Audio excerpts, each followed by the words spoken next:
Hello everybody, good to see you again after the Christmas. We're well into the new year now, and today on the Aran Islands the sun is shining and real sense of spring. I have crocuses in the garden that are in bloom this morning, so it's a lovely feeling.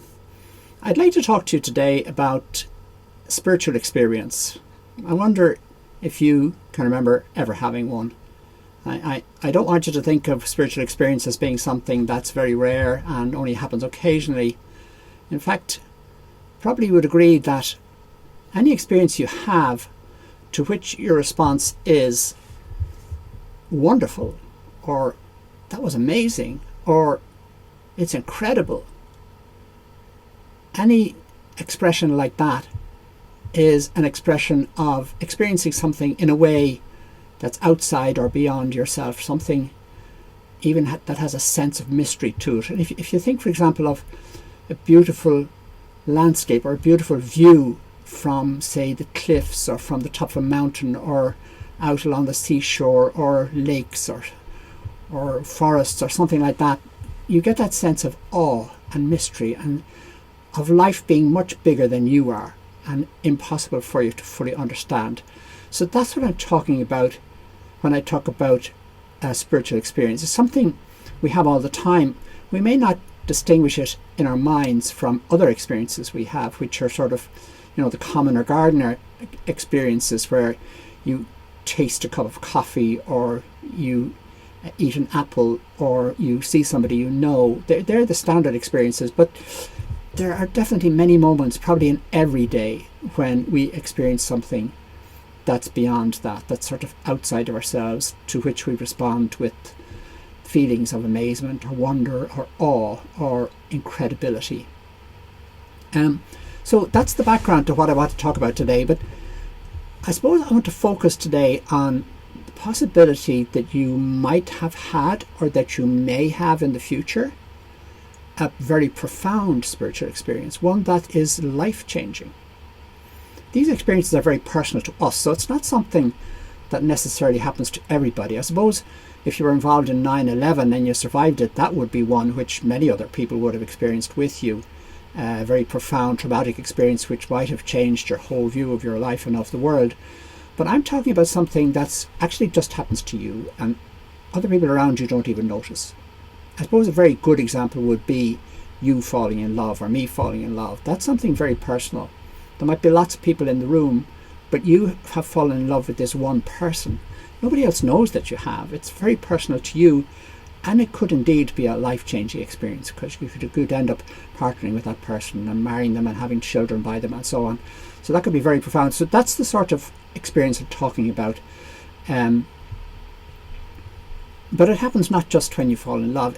There are other occasions when it happens too. When, I suppose, I would say it's probably when you discover more about yourself in a profound way. Maybe you might call it a eureka moment or something like that. I have had, because I've lived a long time now, I've had quite a number of these experiences, and even now, years later, I've no real way of explaining them. So I have to just put my own explanation onto it, and it's sort of a magical way of explaining it. So I've thought about which of my many experiences like this I would share with you today, and I have decided, in consultation with Tess, that I would tell you this one. So, as you probably know, I was a Catholic priest living in a religious order, and I was pretty frustrated living in this institutional way, and I really wanted to find another way to live as a priest. And I went to my boss and said, look, I'd like to go and live on the Aran Islands and experiment with the idea of being a Celtic monk, the way the monks used to live in Ireland years ago, out in the wild, living on my own. And he thought it was a completely mad idea, and he couldn't see how it would work, and he gave me no encouragement or support. But in the end he said, look, I want you to go off and find some people, some knowledgeable people and wise people who would advise you and who would give you some counsel. So I did what he said. I picked 3 people, all very significant people in the Irish Church at the time. One was Cardinal Tomás Ó Fí, the Cardinal Archbishop of Armagh at the time. whom I had met a few times, and I made an appointment with him. I went to see him, and he gave me full approval. And not alone that, but he said, that's exactly what I wanted to do when I was a young student for the priesthood as well. I wanted to found a Celtic monastery down on the Rock of Cashel. So he gave me huge encouragement. Then I went to another priest who was a Dominican and who had sort of a special expertise in helping people with what he called vocational crises. So priests and brothers and nuns who had a crisis in their vocation to be a priest or a brother or a nun, and he would help them through it. So I had an appointment with him. It lasted exactly an hour, and at the end of the hour he said, listen, I don't want you coming back to me again for more sessions. Many people do. There's nothing wrong with you at all. You have a vision for your life. You know what you want to do, and you should just go and do it. And if your boss or your superior wants to talk to me personally, tell them to go ahead. So that was encouragement number 2. Then the third opportunity I got for a piece of advice from somebody wise was a famous priest from Rome called Robert or Bob Pharisee, a Jesuit, who was the professor of spirituality in the Gregorian University of Rome. So you could hardly get better than that, really. And he had come to Ireland to lead a charismatic conference in Dublin, and I was attending that conference. And at the end of this 3-day conference, a big weekend, where there'd be about 5,000 people present, all the priests would gather on the altar for the final mass, and he would give the final sermon. So I was gathered on the altar with him, and before we went out, I said, Father Pharisee, any chance that I could chat to you for just a few minutes after the sermon, so after the mass was over? I have something I really need a bit of advice on. He said, yeah, sure. So after the mass was over, he and I met up. We were still changing our vestments. He walked me down to the loo, because we both needed to go to the loo, and I talked to him about my issue while we were peeing up against the urinal. Then we came back, and he called over a nun who had come with him from Rome, and the two of them prayed with me and prayed over me. And here's where the magic happened, because the nun, after she prayed with me, she took the Bible in her hand. I have it here. This is a similar Bible, the Jerusalem Bible, a big fat thing. You can see the size of it. And she did what we used to call at the time Bible bingo, which is that she would open it without knowing where she was going to open it and just lay her eyes on something.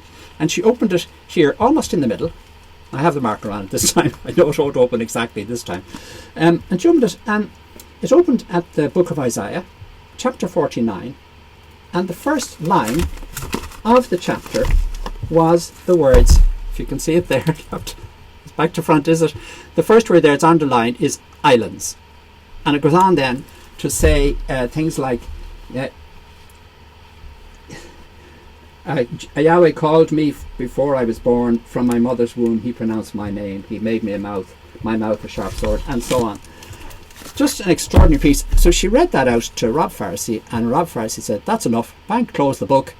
You're going to the islands. It's definitely clear that that's your vocation. There's no need to go any further. And again, he said, if your boss needs to talk to me personally, I've no problem telling him that he should let me go. So that was completely magic. Totally magic. How did he do that? That's like what a magician does. Does something magical. It's very hard to find the word island or islands in the Bible, because most of the Bible was written in the desert, very far away from the sea or from islands. Anyway, that's not the end of the story, because that was probably in 1982 or 83. I didn't get to live on Inishmore until 1985, and I arrived out here on the 9th of January 1985. I travelled on the Nevena, an old boat that brought cargo out to the island. I was the only passenger, and it took 6 hours because the boat had to travel to the 2 other islands before it got to my island, Inishmore. And in the course of that, I just had plenty of time. And one of the things I did then as a Roman Catholic priest was to pray my office. An office is something that priests and monks and nuns pray a few times every day. You pray morning prayer, afternoon prayer, evening prayer, and so on. And it's all laid out in a book. Actually, there's 3 volumes of this book, but this is book 1. You can see it, the Divine Office, book 1. So I had that with me. I said, okay, I'm going to pray my morning prayer now on the boat, because we'd left the docks at 6 o'clock in the morning. So I'm praying my morning prayer. It's psalms that you recite. You read them all out of the book, at January the 9th. It gives you everything you have to say and everything you have to read. And then it comes to the scripture passage. And the scripture passage on that morning was the same chapter of Isaiah, chapter 49. So like, if I was a magician, people would be in amazement. But it was like something greater than me was a magician. And it just confirmed so much to me. I mean, this is my interpretation of the rightness of what I was doing. And it's like a sign from outside of myself that this was meant to be. Now, maybe you have had experiences like that too, where something outside yourself that happens confirms to you that you have made the right decision and that you're doing the right thing with your life. So that just maybe gets you thinking about that. And I hope you have had some of those experiences, and maybe you'd like to share them with me if you want to. You're absolutely welcome to do so.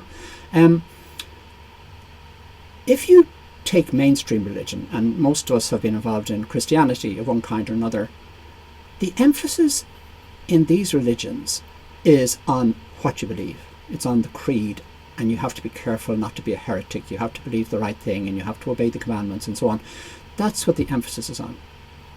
But actually what I've discovered with the Celtic monks is that the emphasis is not on what you believe at all. It's on what you experience and then how you live your life as a result of that experience. So I call that the spirituality of experience, and something that I've written about in this new book that I'm about to publish. So you'll read more about it there if you're interested. So that's what I want you to think about. Something you believe is something that could be right or could be wrong. Could be conspiracy theory, could be anything you like. You'll never be able to prove it if it's just a belief and not a scientific fact. But if you've had an experience, that's a fact. That's not a belief. That's not just a surmise. It's a fact. You have experienced something. You can remember it. You know you've had it. It doesn't matter what anybody else says. You know you've had it. Now, how you interpret it is up to you. That bit is debatable, how you interpret your experience. But the actual experience is reality. It's a fact. And if you practice the spirituality of experience, then you focus on the experience and not on necessarily the beliefs that come from it or the answers that come from it. So that's called the spirituality of experience, and it's what I'm beginning to promote now as part of the Celtic tradition. So I just thought I'd float that idea past you and see what you think of it, and let me know your responses. I'll talk to you again in a few more weeks. Bye.